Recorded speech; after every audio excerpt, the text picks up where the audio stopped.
तुझं, काय या शब्दांचं पुन्हा पुन्हा रिपिटेशन झालेलं आहे. तसंच काहीसं रिपिटेशन आपल्या एका फिगर ऑफ स्पीच मध्ये होतं आणि त्याचं नाव सुद्धा आहे रिपिटेशन.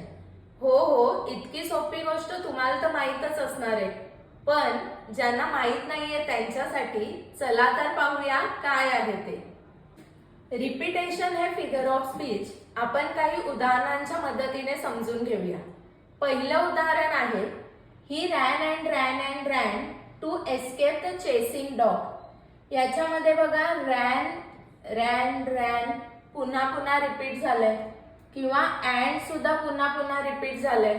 मग असं सेंटेन्स तुम्हाला कुठेही दिसलं तर ते कशाचं एक्झाम्पल असेल? रिपिटेशन या फिगर ऑफ स्पीचचं. सेकंड उदाहरण पहा, फिअर लीड्स टू अँगर, अँगर लीड्स टू हेट. ह्याच्यामध्ये लीड्स हा वर्ड रिपीट झालेला आहे. अँगर हा सुद्धा वर्ड रिपीट झालेला आहे. सो हे सुद्धा कशाचं एक्झाम्पल आहे? रिपिटेशनचं. मग शेवटच्या एक्झाम्पल मध्ये काय रिपीट झालंय तुम्ही मला नक्की कमेंट करून सांगा. आणि तुम्हाला जर अशी रिपिटेशनची काही एक्झाम्पल्स माहीत असतील तर ती सुद्धा मला कमेंट करून कळवा.